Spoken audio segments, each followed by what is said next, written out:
سر تہجد کی دعا میں کیا خاص فضیلت ہے؟ کچھ لمحات ایسے ہوتے ہیں بیٹا، اچھا سوال آپ نے کیا ہے، کہ بہت سارے لوگ اس تلاش میں ہوتے ہیں کہ وہ کون سا لمحہ ہے، کون سا وقت ہے، کون سی تقسیم ہے جب میں اٹھوں اور اٹھنے کے بعد میری دعائیں قبول ہونا شروع ہو جائیں۔ تو تہجد کا وقت اللہ تعالیٰ کہتے ہیں کہ جب تہجد کا وقت اللہ کی ذات پہلے آسمان پہ آتی ہے اور وہ دیکھتی کون بندہ اپنی نیند چھوڑ کے، اپنی آرام دہ مخملی ریشمی گداز بستر چھوڑ کے، وضو ٹھنڈے پانی کر کے میرے سامنے آ کے بیٹھ گیا ہے۔ تو جب ہم نیند چھوڑتے ہیں، ہم بستر چھوڑتے ہیں، آرام دہ بستر ہمارا بیڈ ہے، مخملی ہے، اور نیند کے نشے جھولے میں ہم جھول رہے ہوتے ہیں، جب چھوڑتے ہیں نا، اللہ کو یہ ادا بڑی پسند ہے۔ ایک بات اللہ نے یہ اس لیے رکھا تھا کہ نیند جو ہے نا بندے کو غافل کر دیتی ہے عبادت سے۔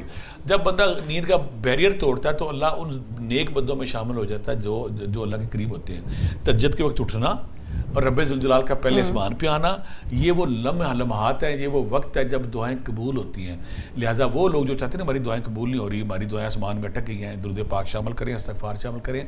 تہجد کے وقت اٹھیں اور اٹھنے کے بعد اگر آپ وضو کرتے ہیں پاکی کے ساتھ، اب جائے نماز کے ساتھ، موڈ بنا کے نہیں، نخرے کے ساتھ نہیں، بیزارگی آوازاری کے ساتھ نہیں، تکے کے ساتھ نہیں، آپ اس انداز سے جائیں کہ جب آپ کا محبوب آپ کے پاس آتا ہے، جب آپ کا پیارا دوست آپ کے پاس آتا ہے، جب پریزیڈنٹ یا بااثر معاشرے کا بندہ آپ کے گھر میں آتا ہے، اس وقت آپ کا ایٹیچیوڈ کیا ہوتا ہے؟ یا کوئی بڑی شخصیت آپ کو باریابی دیتی کہ میرے پاس کھانا کھا جائیں، میرے پاس ملنے ہیں، تو سارے دن آپ کی کیفیت کیا ہوتی ہے؟ اگر تو آپ کی بڑے افسر سے ملتے وقت جو کیفیت ہے وہ تہجد کے وقت آ گئی، اور کسی بااثر شخصیت سے ملنے کی جو کیفیت ہوتی ہے وہ آپ کے اندر آ گئی، یا آپ یہ کہتے ہیں یہ ساری دنیا چھوٹی ہے، میرا رب سب سے بڑا ہے، اور ترجیح اور رب کے بنا کے اس کیفیت کے ساتھ، اس مزاج کے ساتھ، اس ذہنی کیفیت کے ساتھ جب آپ اللہ کے حضور حاضر ہوتے ہیں تو وہ قبولیت کا لمحہ، یعنی کہ آپ نے بستر چھوڑا، اپنی کیفیت کو چینج کیا، ٹکر نہیں مارنے گئے اور ڈگ دے گردے گئے اور نماز پڑھ کے آ گئے، اس کیفیت کو کہ میرا رب ذوالجلال مجھے دیکھ رہا ہے یا میں رب ذوالجلال کو دیکھ رہا ہوں، یہ کیفیت پائیں گے تو انشاءاللہ تہجد کا وقت قابل قبول ہے۔ یہ بیسٹ وقت ہے، اس سے آپ کی دعائیں بھی قبول ہوں گی اور آپ جو رب سے مانگتے ہیں وہ بھی قبول ہوں گے، اور آپ ہر بندے کی خواہش ہوتی ہے میں نیک بندوں میں شامل ہو جاؤں۔ جب آپ نیند توڑتے ہیں تو آپ تقویٰ اختیار کرتے ہیں، جب آپ نیند چھوڑتے ہیں آپ نیکی پارسائی اختیار کرتے ہیں، جب آپ نیند چھوڑتے ہیں تو اللہ کے نبی نے کہا تھا نا غزوہ بدر کے وقت، اب ہم جہاد اصغر سے جہاد اکبر کی طرف آئیں گے، تو صحابہ کرام نے پوچھا یا رسول اللہ اتنا بڑا جہاد ہم کر کے آئے، یہ جہاد اصغر ہے، جہاد اکبر بھی رہتا ہے؟ تو آپ نے کہا تھا نفس کے خلاف جنگ کرنا، نفس کو شکست دینا، وہ قد افلاح من زکا جو ہے کہ اپنے نفس کو پاک کر لو۔ تو یہ وہ جب اب تہجد وقت اٹھتے ہیں تو ہمارا نفس پاک ہوتا ہے، ہمارے مزاج کا جو اندر جو فرعون ہے تکبر، جو فرعون بیٹھا ہے، سانپ بیٹھا ہوا تکبر کی شکل میں، غرور کی شکل میں، اپنے جسم کی آرام کی شکل میں جب ہم توڑتے ہیں تو ہم اللہ کے قریب ہو جاتے ہیں۔ لہٰذا تہجد وقت اٹھنا اور دعا کرنا، عبادت کرنا مقابل قبول ہے۔ ٹھیک ہے سر، ہمارے سے کالر موجود ہیں، صفدر ہیں کھانے وال سے۔ جی السلام علیکم۔ وعلیکم السلام سر، آپ کا سوال کیا ہے؟ جی میرا سوال یہ ہے کہ نمبر ایک تو میں نے یا حیو یا کیوں پڑھنے کی اجازت لینی ہے بٹی صاحب سے۔ دوسرا کوشچن یہ ہے کہ مجھے کوئی ایسا استخارہ بتایا جائے جس سے ہر سوال کا جواب ملے، مثال کی طور روحانیت کے بارے میں پوچھنا ہے یا کوئی اور کے بارے میں پوچھنا ہے، جس سے ہر سوال کا جواب مجھے ملے۔ ٹھیک ہے، بالکل ٹھیک ہے۔ پہلے تو میرے بھائی نے یہ خواہش کا اظہار کیا ہے یا کہا کہ مجھے نا یا حیو یا قیوم اجازت ملے۔ بڑا یا حیو یا قیوم کے جو میں نے اگر اس کا آپ کا اشارہ میری طرف ہے تو میں نے 1.25 کروڑ کا چلہ کیا، تو اس کا طریقہ میرا یہ تھا کہ میں نے 30,000 پہلے 3,000 سٹارٹ کیا تھا، پھر میں نے 5,000 کر دیا، پھر میں نے 12,500 کر دیا تھا، پھر میں بڑا عرصہ تک 8 سال تک اس کو 22,000 کرتا رہا۔ لیکن عام لوگوں کو میں ریکمینڈ کروں گا کہ 2-2.5 گھنٹے میں ہوتا ہے، آپ 12,500 دفعہ یا 5,000 یا 3,000 دفعہ سٹارٹ کریں۔ ایک بات ہے مجھے شروع میں سمجھ آ گئی تھی کہ جب تک 1,000 دفعہ میں دن میں یا استغفر اللہ نہیں پڑھوں گا، 1,000 دفعہ درود پاک نہیں پڑھوں گا، میرا وظیفہ پورا نہیں ہوگا۔ ایک تو آپ نے بیٹا وہ استغفر اللہ 1,000 بار، درود پاک 1,000 بار، اور پھر اللہ آپ کو اپنی طرف کھینچ لے، اس کے لیے یا اللہ 1,000 بار اگر آپ یہ پڑھتے ہیں تو انشاءاللہ یہ قابل قبول ہے۔ تیسرا میرے بچے نے سوال کیا کہ مجھے ایک روحانی ایمرجنسی وظیفہ اجازت دیں کہ یوں روحانی وائرلیس کی طرح دماغ آپ پہ ٹکے۔ 3-4 اس کے طریقے ہیں بیٹا۔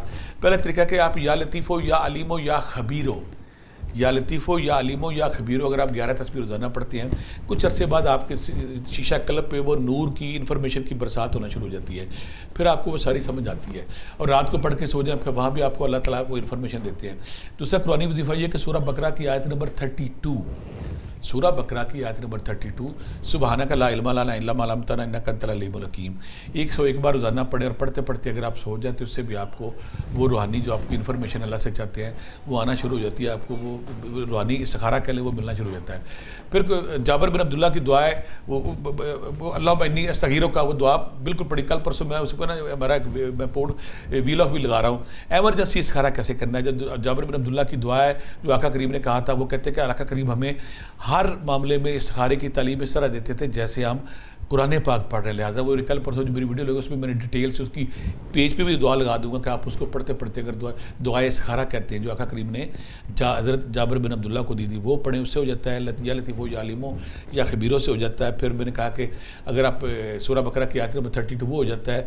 اگر یہ ساری چیزیں اگر آپ کرتے ہیں تو اس سے ایسا ایسا آپ کا نا انفارمیشن آنی، آپ کا الہام ہے، آپ کا جو کشف ہے، آپ کا وجدان وہ کھلنا شروع ہو جاتا ہے۔ پھر آپ جو رب سے پوچھتے ہیں اللہ کی ذات وہ آپ کو بتانا شروع کر۔ لیکن یہاں میں ایک بات کلیئر کر دوں، ہر بات رب ذوالجلال نہیں پڑھتا۔ اگر آپ کہتے ہیں مجھے فلاں کی موت بتا دیں یا فلاں چیز بتا دیں، رب ذوالجلال آپ کو وہ انفارمیشن دیتے ہیں جو آپ کے لیے ضروری ہے۔ جو اللہ کی ذات چاہے گا وہ آپ کو سمجھ آ جائے گی۔ اگر خاموشی ہے اس کو قدرت کی مشیت سمجھ کے، اللہ کی مشیت سمجھ کے خاموش ہو جانا چاہیے۔ ٹھیک ہے سر، ہمارے ساتھ ایک کالر موجود ہے، شہزاد ہے پنڈی سے۔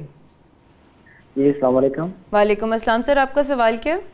میرا سب سے سوال ہے کہ ہم دعا مانگنے سے کہ ہم کسی کی قسمت چینج کر سکتے ہیں، اور دوسرا کہ ہم دعا مانگنے سے کیا ہمیں جو چیز نہیں ملنی ہوتی وہ مل سکتی ہے جو ہماری قسمت میں نہیں ہوتی؟ ٹھیک ہو گیا سر۔ میرے بیٹے نے بڑا اچھا سوال کیا ہے، کیا دعا تقدیر تبدیل کر سکتی ہے؟ میں مانتا ہوں ہاں کر سکتی ہے۔ کیا دعا؟ اس کی میں مثال یہاں پہ یہ دوں گا کہ چھوٹا سا واقعہ ہے تاکہ ہمارے دیکھنے والوں سمجھ آ جائے۔ حضرت موسیٰ علیہ السلام جب کوئی طور پہ اللہ سے سلام کرنے جاتے تھے موسیٰ علیہ السلام، تو اکثر راستے میں ایک عورت ملتی تھی، انہیں کہتی موسیٰ تو اللہ کے پاس ملنے جا رہا ہے، میرے پاس بچے نہیں، میرے بچوں کی دعا تو کر۔ تو موسیٰ علیہ السلام نے کہنا ٹھیک ہے میں دعا کروں گا۔ موسیٰ علیہ السلام رب کے پاس پہنچ جاتے ہیں، رب کے پاس کہتے ہیں کہ میں راستے میں ایک فلاں عورت ہے، وہ میں جب بھی گزرتا ہوں مجھے کہتی ہے کہ میری دعا قبول اور کیوں نہیں ہوتی، تو رب سے میری نا بچے لے کے دو اللہ کی ذات فرماتے ہیں اس کے بچے تو ہے ہی نہیں اس کے مقدر میں۔ جب وہ بات کرتے ہیں موسیٰ علیہ السلام اداس بھی ہوتے ہیں، پریشان بھی ہوتے ہیں۔ یہاں پہ آپ کو وہ لاجک سمجھ آ جائے گی دعائیں قبول کیسے ہوتی ہیں ہمارے۔ وہ نیچے آتے ہیں اور بی بی سے کہتے ہیں میں نے اللہ سے بڑی منتیں کی ہیں، بڑی ریکویسٹ کی، رب ذوالجلال کہتے ہیں تمہارے مقدر میں تو بچے ہیں ہی نہیں۔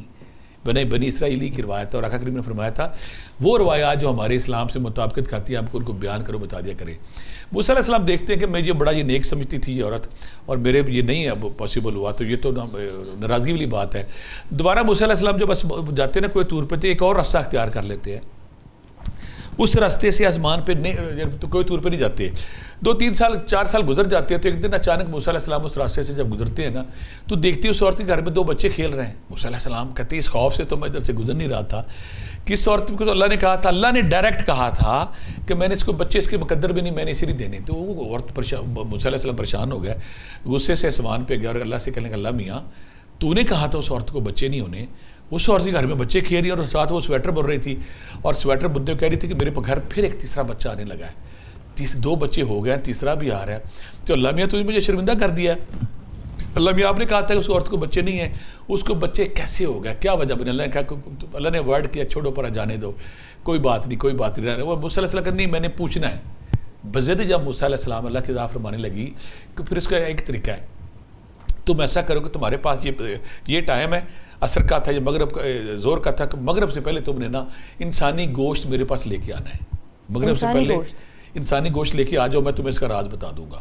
موسیٰ علیہ السلام نیچے آتے ہیں، کلاڑا پکڑتے ہیں، چڑیا پکڑتے ہیں، دائیں بائیں بندوں سے پوچھتے ہیں گوشت کو کون گوشت ہے اس کو، دائیں بائیں گھومتے رہتے ہیں، تلاش کرتے رہتے ہیں میں انسانی گوشت کہاں سے تلاش کروں۔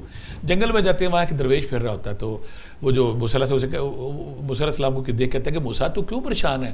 کہنے لگا میرے پہ مصیبت آ گئی، ٹائم پورا ہونے لگا اور میرے پاس وہ کام میں نے وہ مسئلہ حل نہیں کیا۔ درویش کہنے لگا کیا ہوا؟ موسیٰ علیہ السلام کہتے ہیں کہ مجھے اللہ نے کہا کہ کسی جگہ سے جا کے انسانی گوشت لے کے آؤ تاکہ نا وہ میرا سوال ہے جو رب نے اس کے بعد جواب دینا ہے۔ بندہ کہتا ہے اتنی چھوٹی بات ہے، ادھر لاؤ چھری۔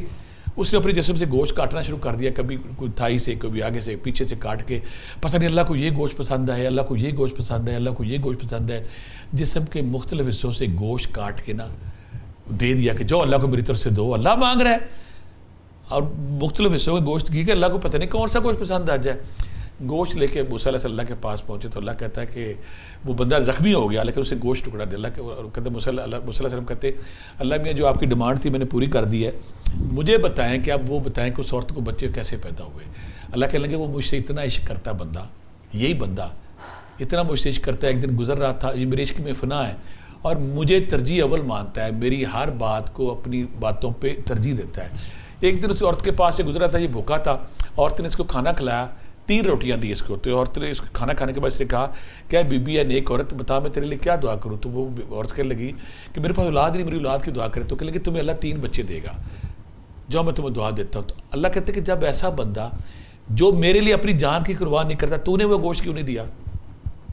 تو بھی تو تھا نا, تو نے گوشت نہیں دیا. وہ بندہ میرے عشق میں الہی رنگ میں اتنا رنگ چکا ہے, اس نے جب دعا دی تو میرے اتنے قریب ہے کہ میں اس کی دعا نہیں ٹال سکا. لہٰذا دعائیں قبول ہوتی ہیں اللہ کی ذات کو اگر ہم طریقے سے, اگر خشوع و خضوع کے ساتھ, رقت کے ساتھ, کپکوئی کے ساتھ, رزق حلال کے ساتھ, رب کے عشق کے ساتھ جب ہم دعائیں کرتے ہیں تو دعائیں قبول ہوتی ہیں.